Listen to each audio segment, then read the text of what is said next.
Sustainability Karma, a podcast series on sustainable development, sustainability, and ESG, or environmental, social, and governance. Welcome to this edition of Sustainability Karma. I am your host, Nana Gautam. The United Nations has declared the year 2025 as the International Year of Cooperatives, and today we are joined by a very special guest. The Chief Executive of National Cooperative Union of India, or NCUI, which is the apex body of cooperatives in the country, Dr. Sudhir Mahajan. We also have Sanjay Verma, Advisor Publications and PR at NCUI with us. Let us tune into Dr. Sudhir Mahajan's interview with our consulting editor, Rajiv Tikoo. Welcome Dr. Sudhir Mahajan to the section of Sustainability Karma. Thank you, Rajiv, for having me on your program. Cooperatives in the country are more than 100-year old, while sustainability is a new concept in today's context. So how do the two reconcile? The cooperative, right from the beginning, in case we understand the meaning of the cooperative first, this is a social startup. This is a people's enterprise, which is managed, run, driven by the members in a democratic fashion for achieving the common goals of culture, social, and economic benefits. And as I said, this has got a democratic ingredient, ingrained into this whole system.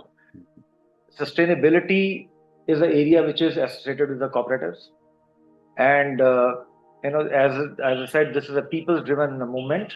So risk sharing, inclusivity, integration, and aggregation of the power of all the members for achieving the common objective, which otherwise individually one is not able to do. These are the inherent features which are there in the cooperative. So sustainability was a factor which was, as it is, associated for a very, very long time. And this first cooperative, I think it was registered in a country in 1904. How well are cooperatives placed to pursue sustainability in comparison to the private sector as well as the government sector? As I said, that this is a member-owned, member-driven, member-controlled organization. And so this welfare of the member is very important. And there's another very important component which is associated with the cooperative is social development, concern for the community. And one of the principles which you would understand, the cooperation among cooperatives. So this is something which is very unique. And unique is also in a sense that there's inclusivity involved. Risk sharing is involved. In case members, they, in whatever profit is being generated, when they share among themselves, if suppose they incur any kind of loss, again, this is also shared. So individually, this is not possible to do all these things. And, whenever there's any calamity in the world, any disaster takes place, recently we all suffered COVID, which upended lives of everybody. So cooperative was the only model, which was not only helping its own members, but it was also helping the community at large by setting up, when people are gasping for oxygen and all that, oxygen plants were set up by big cooperatives like Amul, IFCO, CRIPCO, and world over there are so many examples where these things have happened. So concern for the community and this kind of sustainability, which I just told you. So these are the areas in which and because one of the sustainable developmental goals out of 17 is that there should not be inequality.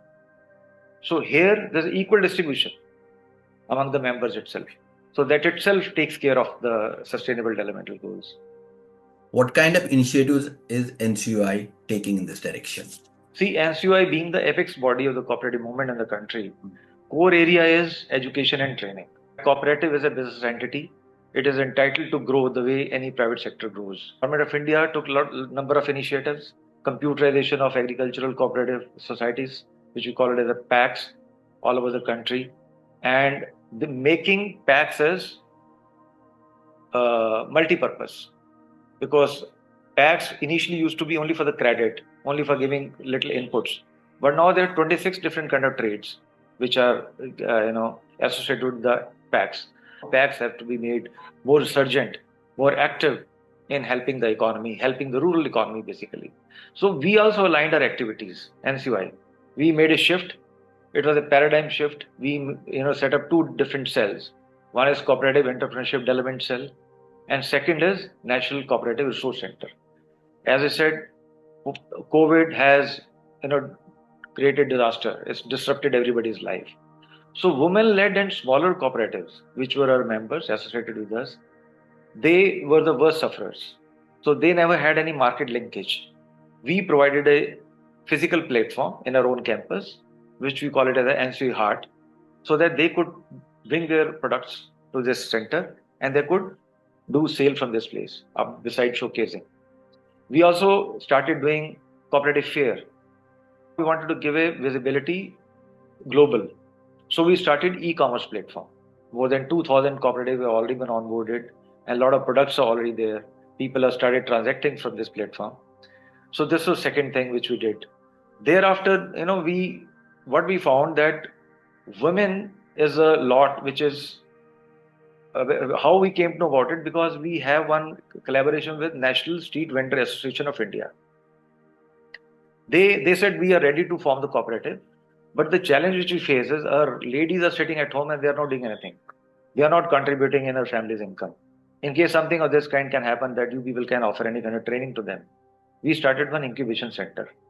We mobilized more than 5,000 ladies and they started visiting our, in batches we started calling them. They came to our center. Everything was being provided free of cost. We were bringing them to our center. We were giving training. It was a comprehensive training besides the skill training, starting from mind management, confidence building exercises, their health, well-being, then English speaking, how they have to brand themselves, how they have to, they should do the packaging. Well, ultimately, we wanted everybody to be entrepreneur. So in less than 1.5 years' time, more than 2,000 ladies have been trained. They already formed their self-help groups and their cooperatives are about to be registered, and they've got skill in 8 different type of trades.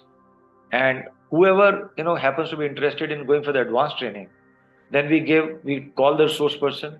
So we got into cross-sectoral collaboration, like we got into MOU with German Development Corporation, with Art of Living, then with Pixra Global, then RUTEG. RUTEG is Rural Technology Collection Group of IIT, National Institute of Fashion Technology, Unnat Bharat Abhiyan, Indian Institute of Millet Research.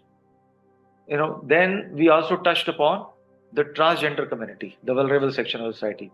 There's one HIV Alliance. So they also came forward when they learned about that we are imparting such kind of training to this section of society. So this being the most vulnerable, which cannot be mainstreamed, because society's acceptance is a major challenge.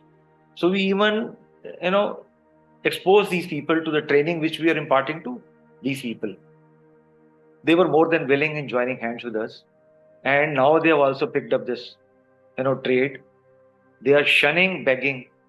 They are trying to get into whatever we are teaching to these ladies. And now from incubation center, we shifted to in-situ training. We go to their bastis and train them there.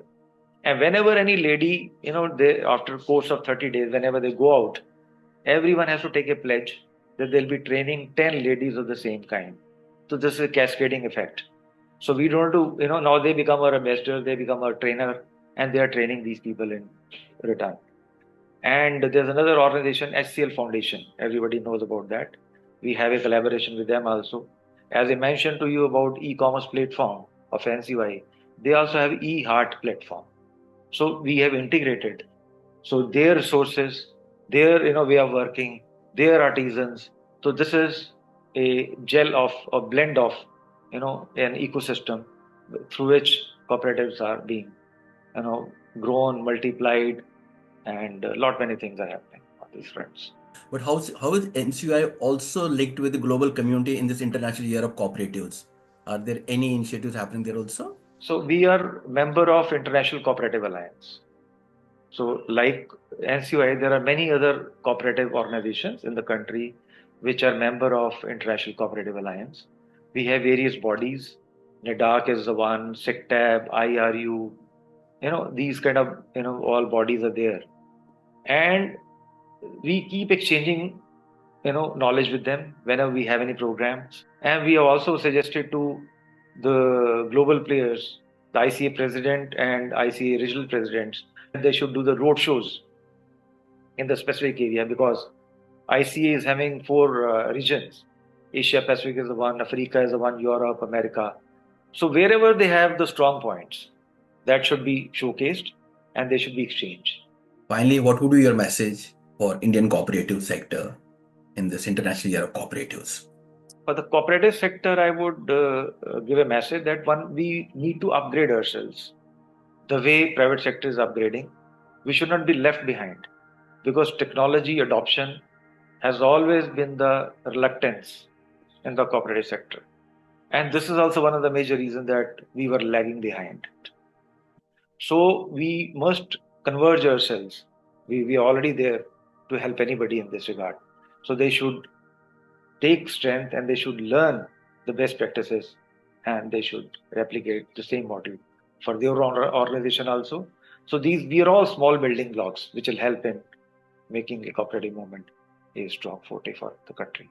Thank you, Dr. Sudhir Mahajan, for sharing your insights about the cooperative movement in the country. Thank you very much. Thank you so much.